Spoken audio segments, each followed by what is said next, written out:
Denmark கனடாவில் இருந்து வருகை தந்திருக்கின்ற எமது திருமதி கௌரி சம்பந்தன் அவர்கள் ஒரு இசை ஆசிரியர். அது மட்டுமல்ல, அவர் நிறைய நிகழ்வுகளையும் நிறைய மாணவர்களையும் மேடியேற்றி பெருமை பெற்ற ஒரு சிறந்த கலைஞரை இன்று டென்மார்க்கில் நாங்கள் வரவேற்பதை இட்டு மிகவும் மகிழ்ச்சி அடைகின்றோம். அவர்கள் யாழ்ப்பாணத்து பல்கலைக்கழகத்திலே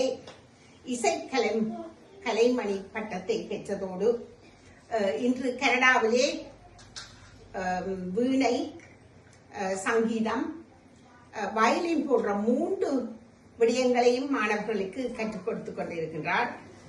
நிறைய மேடைகளிலே அவர்கள் தலைமை தாங்கி மற்றும் பரீட்சைகளுக்கு பரீட்சாட்டகராக இப்படி பல சமூக விடயங்களிலே ஈடுபட்டுக் கொண்டிருக்கின்ற இவரை இன்று ஏன் இங்கு அழைத்திருக்கின்றோம் என்று சொன்னால், அவர் எங்களுக்காக தொகுத்து வழங்கி இருக்கின்ற அந்த புத்தகம், அந்த புக் அழகாக தமிழில் மட்டுமல்லாமல் அது இங்கிலீஷிலும் எமது பிள்ளைகள் எல்லாம் படிக்கக்கூடிய அளவிலே தயாரிக்கப்பட்ட ஒரு புத்தகம். நமக்கு தெரியும், ஒரு புத்தகத்தை தயாரிப்பது என்பது மிகவும் கஷ்டம். ஒரு நாவல் எழுதுவது போதும் மட்டுமல்ல, இது ஒரு கல்வியையே ஒரு புத்தகத்தில் தொகுப்பது, குழந்தைகளுக்கு அதை எடுத்துக் கொடுப்பதற்காக தொகுத்துக் கொள்வது என்பது மிகவும் ஒரு கஷ்டமான விடயம். எத்தனையோ இரவுகள், எத்தனையோ நாட்கள் பாடுபட்டுத்தான் அப்படி ஒரு புத்தகத்தை தொகுக்கலாம், வழங்கலாம் என்பதே நமக்கு தெரியும்.